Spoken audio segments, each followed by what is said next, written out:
Sometimes our cousins can have a huge impact on our lives. John was one of those cousins for Jesus. Maybe they were buddies growing up, bonded by those very peculiar and uncommon circumstances that marked both of their conceptions and birth. Maybe it was John's fiery preaching that struck Jesus and captured his imagination. Maybe his passion for life. Maybe somewhere along the way he heard a message from his cousin John that just struck him deeply and opened up something inside of him, something like a whole new sense of what he's called to, his mission in life. Perhaps it was John's courage that inspired Jesus, the courage to stand up before the powers that be and call those people broods of vipers. But there was something about this cousin John that really affected him. He was a role model for sure, and an inspiration, so much so that Jesus went to John's church. He went to John's church to hear him preach and worship there along the banks of the Jordan. So Jesus comes to understand his call, and he goes there one particular day to get baptized. And he heads out from there, heads out to do what he trusted that God was calling him to do, inspired by his cousin John. But it's not long before the rug gets pulled out from under him. Jesus turns on the TV one morning, his version, and he hears news that those same powers that be that John stood up to had arrested his cousin, that his cousin had been imprisoned. And now the news that was coming to him was that this friend, this cousin, this mentor, this inspiration had been killed, executed by the state. It hits Jesus hard. It scares the bejeebers out of him. Leaves him very, very much afraid. And questioning. Could this happen to him? Would it? Might the same fate of his cousin John become his fate too? Whoa. So what does Jesus do? He goes into hiding. He hides for a bit.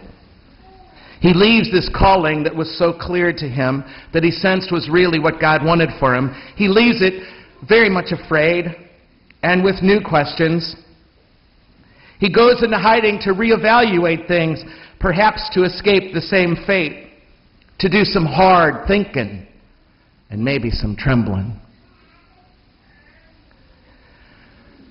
Congresswoman Gabrielle Giffords was just moved to Texas 2 days ago to begin her rehab, just 13 days after she was shot at point-blank range by a crazy man. She was shot while she was doing what she felt called to do. She was shot doing her vocation, to serve through politics, and through politics to help fix the world. Her shooting gave us all pause a few weeks ago. But you know who it especially gave pause to were her fellow Congress people. But really any who have ever taken up the mantle of leadership, anybody who's a leader in this sometimes crazy world, was given pause by what happened on that supermarket parking lot that day. Congress huddled together themselves, talking about how they might be affected by this. How do they now go about doing their vocation in the light of something so awful? And this new awareness in them of how vulnerable they are doing what they're supposed to do if they're doing their job, but how terribly vulnerable. Could this happen to them now too? And can you even imagine if this congresswoman from Tucson recovers and regains her faculties, please God? Can you even imagine what it will be like for her perhaps to renew and resume her call, her vocation, the next time she's on the supermarket parking lot trying to meet with her constituents to find out what they're thinking, and out of the corner of her eye she sees a quick movement and the fear grips her again? Can you even imagine what she might have to deal with? So here's Jesus, hiding. I would be too. But you know what I imagine happened for him there while he was hiding away? I imagine God spoke to him and does it like God does by sending somebody to him. And somebody went to Jesus there where he was so afraid and trembling and reevaluating things for himself and said, you know, Jesus, time to pull up your big boy pants and get back to work. I'm wondering if it was his mom.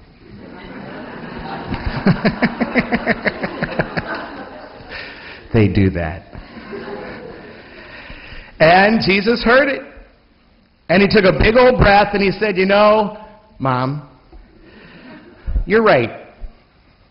And he stepped back onto that path of love that was his to do, that path of taking leadership for his world, to liberate the people who he kept feeling their pain, to liberate the people who were victims in his world, powerless, disenfranchised, oppressed, even by the state. And we know where it ended. Jesus himself suffered terrible misunderstanding by the ones he loved the most, criticism, betrayal, and was executed by the state.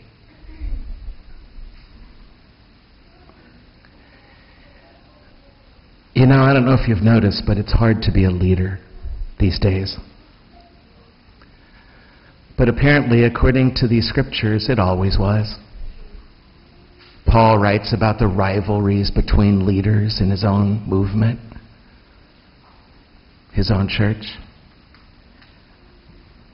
Jesus, John the Baptist. It was always hard to be a leader. But the truth is, what I see happening after 20 years in this work is that more and more young women and men from this generation that fills this university and all the universities that come here, they see themselves less and less wanting to be leaders now. Less and less wanting to be somebody who speaks out for the truth when you're going to get beat up for it. To speak up for those in our society who are oppressed, are without voice, are enslaved in some way, and there are too many. And because they see that if you go about doing and saying what you think is the right thing, what's yours to do, you get shot. Likely not with bullets, but shot at with mean words, gossip behind your back that you can't control, you can't fix, you can't stop it, because everybody has their opinion, you know, about how you should lead and how wrong you were in that last decision you made. And that somehow it's okay to judge leaders. Somehow it's okay if they're politicians, if they're bishops or priests, if they're pastors or bosses at work, teachers, even parents. And they see that some people, no matter how hard you work, no matter how much you love them, they're not going to change their mind, especially about you as a leader, no matter how hard you try otherwise, and no matter how well-intentioned your decision was.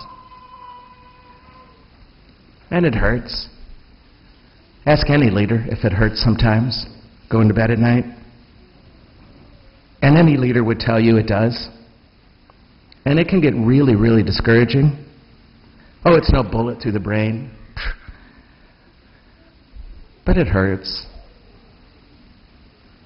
And I'm sure it gives leaders pause, those moments, those nights.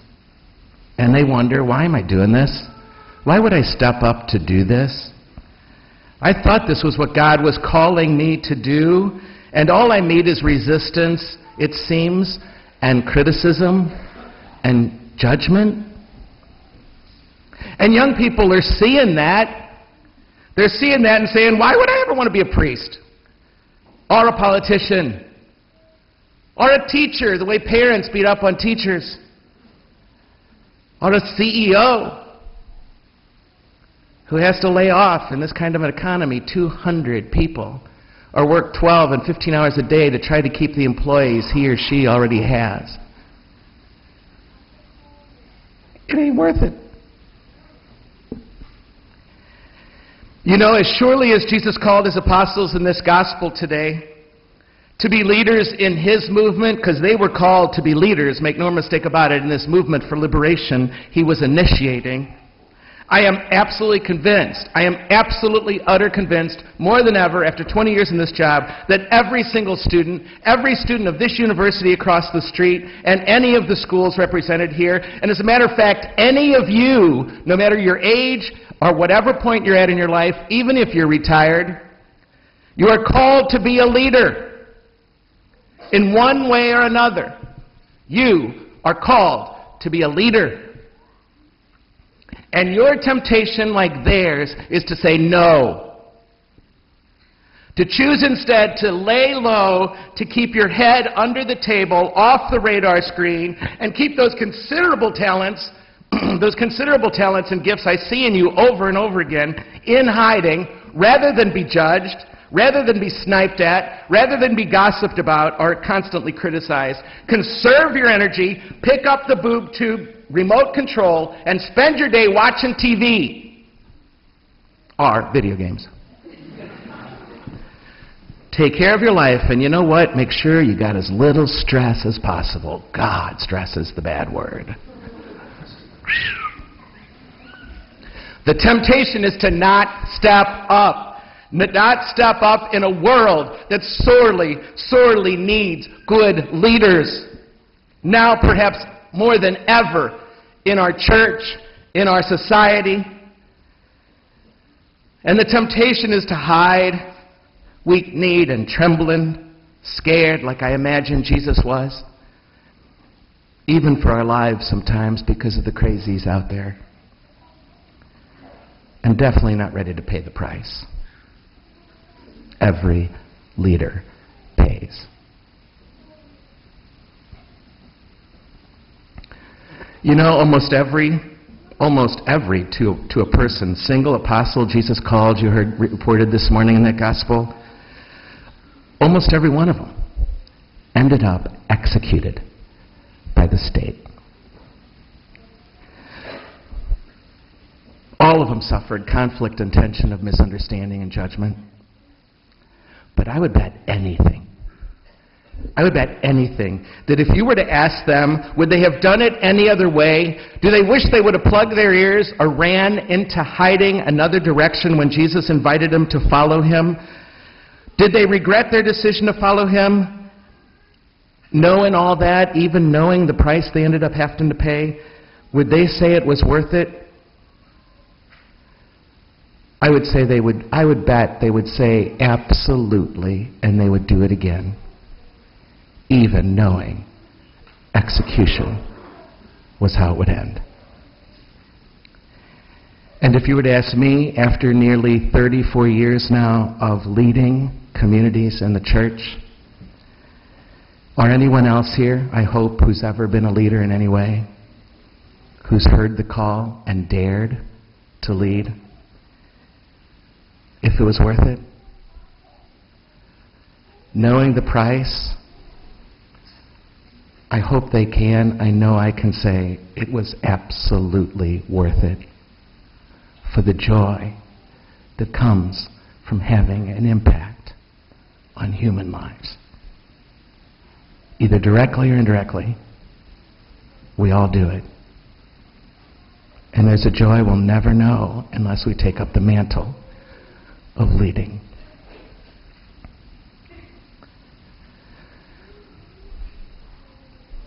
This text, in the context of this world, the events of Tucson,